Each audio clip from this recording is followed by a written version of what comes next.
Alright, today's video is not going to be as much of a theory as it is a counter theory, and it is to a counter theory to Yu-Gi-Oh! Everything's Zane Truesdale's death in Arc 5. And this theory essentially is that, and I'll link it below because you should definitely check it out. But this, check it out before you check this video out, just to be, courteous to Yu-Gi-Oh! Everything. I really like his content. He's really awesome. This is basically a idea that I had kind of been working on off and on for the last couple, a year or so.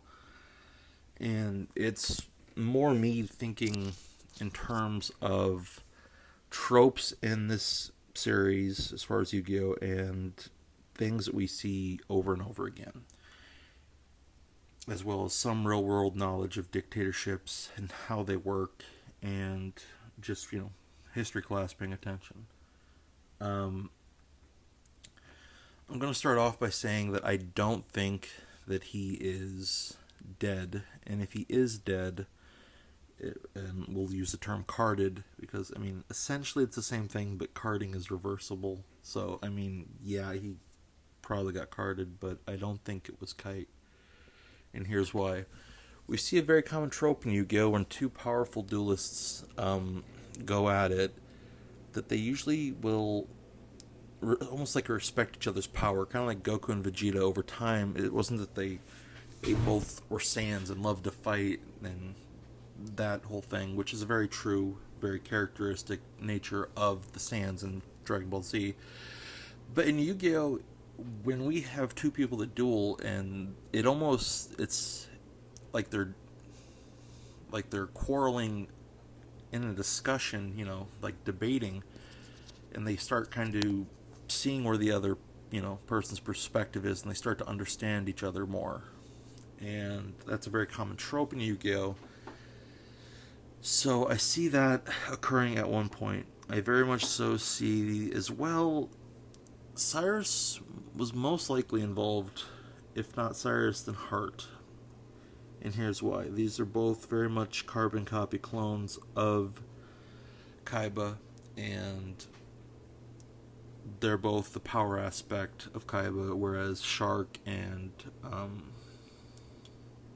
what was his name? Jomi Thunder, Chaz it up, were the rich boy kind of, they're strong with, all of, that whole Tony Stark, everything special about you came out of a bottle type idea. Well, it's very much the equivalent as far as Yu-Gi-Oh! Only I would never say that either of them are super soldiers. But I see that most likely, because of that character trope, they both have the younger brother. I see either Hart or Zane were in, Hart or Cyrus were in a situation where they were either kidnapped by the other, and I'm going to go ahead and guess that it was not Hart, but Cyrus, who was initially kidnapped, and here's why. It's going, in more detail thinking on this subject, because it's twisty in my head. Okay, so if we take the Yu-Gi-Oh! Everything theory of where the prior season series, whatever, protagonists were, and we take that into this theory, because it very much so delves into it in a way, because it's the lack of Jade that leads to Zane, in my opinion, picking up Cyrus by the bootstraps early on in season 1, the equivalent, at least, in Fusion Dimension, and helping him be stronger. We are going to be seeing essentially the idea is that Zane helped Cyrus because Cyrus had no one else. We're talking about a dual academy that was very militant. Chumley wouldn't have been there. They would have booted him out the first time he, second year at best he would have been there, and they would have booted him. He would have been working at a hot sauce factory with his dad. I love that 4Kids dub. Not really. Anyway, that's a topic for another day. Okay, so Most likely Cyrus was a lot stronger at that point. Halfway through season 1, I'm talking about Cyrus was essentially able to beat what I would assume that Jaden was able to do. Basically, the same level of feats, because one, he had mentorship from his brother, and he wasn't as afraid to use, and the whole trope of, or the whole thing with his character, like knowing how to play a card, knowing how to use a card thing, he would actually know how to use it. That whole power bond thing, basically he'd be knowledgeable in this game, is what I'm trying to say, and he would be, lack of a better term, a real, what do you call it? I mean, I'm trying to swear, but he'd be a badass, really. And so probably would be sent in. He's very unassuming looking. He's very small and very, weak looking. So he'd be the perfect candidate to go in and get information. And that's probably what happened. And then Kite found him, basically held him hostage. Sent, something to Zane, if you want to see your brother again, because we know there was fights going on at that point in time. There were small, here and there, battles going on at the very least in the Xyz dimension. So it wouldn't be out of the question to assume that this scenario is what would have happened. I see Zane coming, to try to aid his brother, because this is Zane and Cyrus are a lot closer than what we saw in the GX anime. And so the two would have probably dueled. I would say that Kite and Zane dueled, but they kind of came to an understanding that, hey, this is what you're believing in, but, this is what you're doing, but look at the full scale, the full scope of what you're doing. You're turning my world into rubble, essentially, would be Kite's argument. And Zane, after a while, looking at the carnage around him and the stuff he had to have done already, would have probably just, put his, duel this down at that point and surrendered the duel, and they probably would have, become allies at that point. But I also know how Zane was as a character, and we see the Arc 5 characters, and we essentially see the same character just in a different scenario. They're never a huge just difference in their mindset and their thought process and who they are as a person.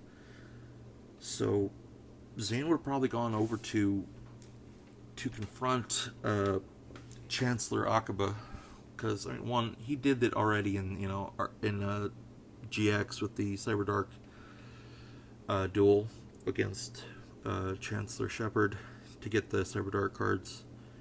So we know he's not above confronting people who are his superiors, in a sense. But I also would like to mention that it was probably Akaba who trained, in this scenario, Zane. And that might be a topic for another day, but I doubt it. Because we know that Chancellor Shepard, he was the cyber-style school, or, whatever, for, basically to choose his successor.